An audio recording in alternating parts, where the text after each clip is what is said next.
ശ്രീരംഗം രംഗനാഥസ്വാമി ക്ഷേത്രം തമിഴ്നാട്ടിലെ ട്രിച്ചി അഥവാ തിരുച്ചിറപ്പള്ളിക്കടുത്ത് കാവേരി നദിയിലെ ഒരു ദ്വീപിലാണ് വിശ്വപ്രസിദ്ധമായ ശ്രീരംഗം രംഗനാഥസ്വാമി ക്ഷേത്രം സ്ഥിതി ചെയ്യുന്നത്.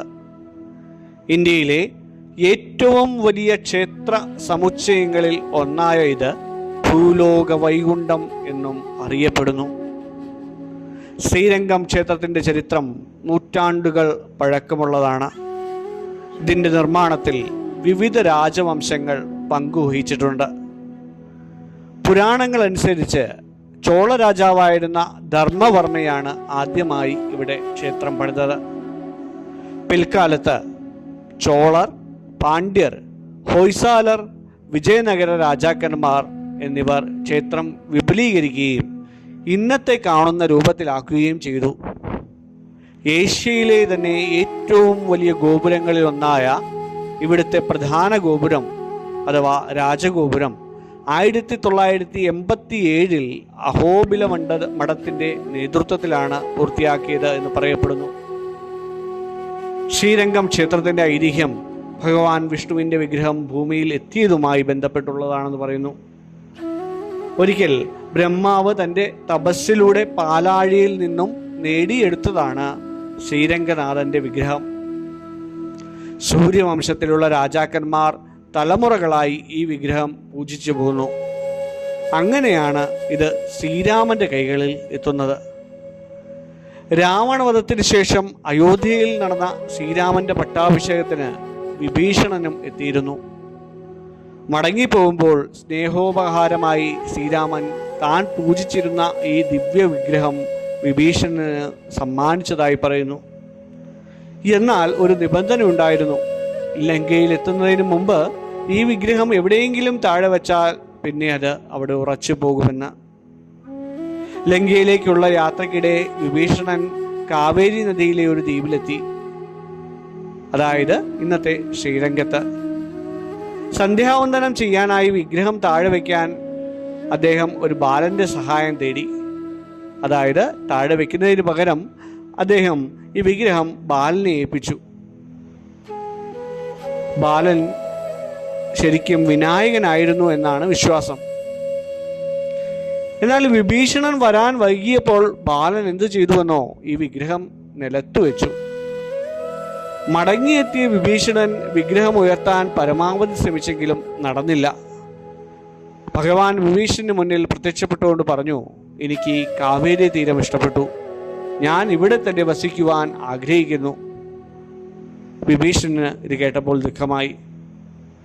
അദ്ദേഹത്തോടുള്ള ഇഷ്ടം കാരണം ഭഗവാൻ തൻ്റെ ദർശനം ലങ്കയുടെ ദിശയിലേക്ക്, അതായത് തെക്കോട്ടാക്കി മാറ്റിയിരിക്കുന്നു. അതുകൊണ്ടാണ് ഇന്ത്യയിലെ ഭൂരിഭാഗം ക്ഷേത്രങ്ങളിലും വിഗ്രഹം കിഴക്കോട്ട് ദർശനമായിരിക്കുമ്പോൾ ശ്രീരംഗനാഥൻ മാത്രം ലങ്കയിലേക്ക് അഭിമുഖമായി, അതായത് തെക്കോട്ട് നോക്കി പള്ളി കൊള്ളുന്നത്. തമിഴ്നാട്ടിലെ തിരുച്ചിറപ്പള്ളിയിൽ കാവേരി നദിക്കരയിൽ സ്ഥിതി ചെയ്യുന്ന ഈ ശ്രീരംഗം അഥവാ രംഗനാഥസ്വാമി ക്ഷേത്രം ഭാരതത്തിലെ ഏറ്റവും പ്രധാനപ്പെട്ട വൈഷ്ണവ തീർത്ഥാടന കേന്ദ്രങ്ങളിൽ ഒന്നാണ്. 108 ദിവ്യദേശങ്ങളിൽ ഒന്നാമത്തേത് തന്നെയാണ് ഈ ക്ഷേത്രം എന്ന് പറയുന്നു. ഈ ക്ഷേത്രത്തിന് ചില പ്രത്യേകതകളുണ്ട്. അതായത് നേരത്തെ നമ്മൾ സൂചിപ്പിച്ചതുപോലെ ലോകത്തിലെ തന്നെ ഏറ്റവും വലിയ ഹിന്ദു ക്ഷേത്ര സമുച്ചയങ്ങളിൽ ഒന്നാണിത്. ഏകദേശം 156 ഏക്കറിലായി വ്യാപിച്ചു കിടക്കുന്നു ഈ ക്ഷേത്രം. ഒരു ചെറിയ നഗരത്തിന് തുല്യമാണിത്. എന്നും ആചാരങ്ങളും പൂജകളും മുടങ്ങാതെ നടക്കുന്ന ലോകത്തിലെ ഏറ്റവും വലിയ ക്ഷേത്രമായി ഇതിനെ കാണുന്നു. ക്ഷേത്രത്തിന് 7 വലിയ ചുറ്റുമതിലുകളുണ്ട്. ഈ മതിലുകൾക്കുള്ളിലായി 21 ഗോപുരങ്ങൾ സ്ഥിതി ചെയ്യുന്നു. ഇതിൽ ഏറ്റവും പുറമേയുള്ള മതിൽക്കെട്ടിനുള്ളിൽ വീടുകളും കടകളും ഉൾപ്പെടെയുള്ള ഒരു ചെറിയ നഗരം തന്നെയാണുള്ളത്. ഏറ്റവും പുറമേയുള്ള രാജഗോപുരം ഏഷ്യയിലെ തന്നെ ഏറ്റവും വലിയ ഗോപുരങ്ങളിൽ ഒന്നാണ്. ഇതിന് ഏകദേശം 236 അടി, അതായത് 72 മീറ്ററോളം ഉയരമുണ്ട്. 13 നിലകളിലുള്ള ഈ ഗോപുരം കിലോമീറ്ററുകൾ അകലെ നിന്ന് പോലും ദൃശ്യമാകും. ഭഗവാൻ വിഷ്ണു അനന്തശയനന്റെ രൂപത്തിലാണ് ഇവിടെ കുടികൊള്ളുന്നത്. വിഗ്രഹം നിർമ്മിച്ചിരിക്കുന്നത് കല്ലുകൊണ്ടല്ല, മറിച്ച് സുധ, അതായത് മണലും ചുണ്ണാമ്പുകളും മരുന്നുകളും ചേർന്ന ഒരു മിശ്രിതം കൊണ്ടാണെന്നാണ് പറയപ്പെടുന്നത്. അതുകൊണ്ട് തന്നെ ഈ വിഗ്രഹത്തിന് ജലാഭിഷേകം നടത്താറില്ല എന്നും പറയുന്നു. വിശിഷ്ട അദ്വൈത സിദ്ധാന്തത്തിൻ്റെ ഉപജ്ഞാതാവായിരുന്ന രാമാനുജാചാര്യർ തൻ്റെ ജീവിതത്തിൻ്റെ ഭൂരിഭാഗവും ഇവിടെയാണ് ചെലവഴിച്ചിട്ടുള്ളത്. അദ്ദേഹത്തിൻ്റെ ശരീരം ഇപ്പോഴും ക്ഷേത്രത്തിൻ്റെ ഉള്ളിൽ ഒരു സന്നിധിയിൽ സംരക്ഷിക്കപ്പെടുന്നു. രാമാനുജാചാര്യർ സന്നിധി എന്ന് പറയുന്നു. അദ്ദേഹത്തിൻ്റെ ശരീരം ഇപ്പോഴും അവിടെ സൂക്ഷിക്കുന്നു സമാധി രൂപത്തിൽ. വൈഷ്ണവ ഭക്തി കവികളായ 12 ആഴ്വാന്മാരും പാടി പുകഴ്ത്തിയ ഏറ്റവും പ്രധാനപ്പെട്ട ക്ഷേത്രമാണിത്.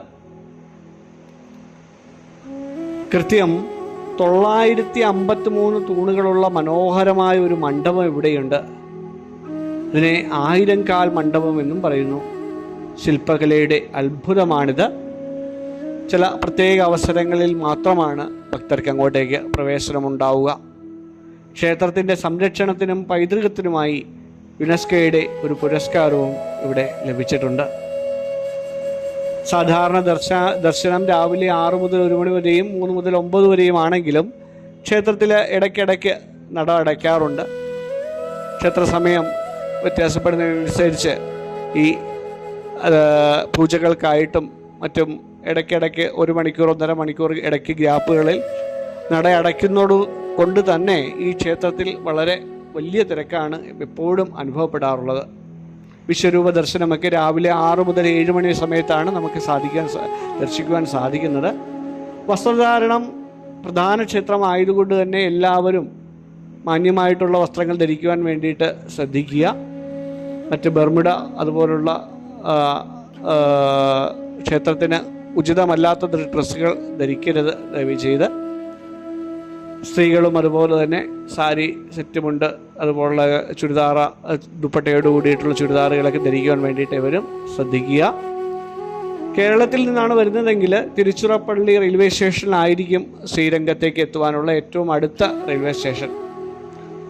ചെന്നൈ കന്യാകുമാരി പാതയിലെ മിക്ക ട്രെയിനുകൾക്കും ഇവിടെ സ്റ്റോപ്പ് ഉള്ളതാണ്. ഏറ്റവും അടുത്ത വിമാനത്താവളം എന്ന് പറയുന്നത് തിരുച്ചിറപ്പള്ളി ഇൻ്റർനാഷണൽ എയർപോർട്ടാണ്. ഇവിടെ നിന്നും 15 കിലോമീറ്റർ ദൂരം മാത്രമാണ് ഈ ക്ഷേത്രത്തിലേക്കുള്ളത്. ബസ് മാർഗമാണ് ആളുകൾ എത്തുവാൻ ശ്രമിക്കുന്നതെങ്കിൽ തിരുച്ചിറപ്പള്ളിയിലെ സത്രം ബസ് സ്റ്റാൻഡിൽ നിന്നും ശ്രീരംഗം സിറ്റിയിലേക്ക് ബസ്സുകൾ നിരന്തരമായിട്ടും ലഭ്യമുള്ളതാണ്. സാധനാപദം ടീമിനൊപ്പം നമുക്ക് സന്ദർശിക്കാം പ്രധാന വൈഷ്ണവ ക്ഷേത്രമായ നമുക്ക് ശ്രീരംഗം രംഗനാഥ സ്വാമി ക്ഷേത്രത്തിലേക്ക് എല്ലാവർക്കും സ്വാഗതം.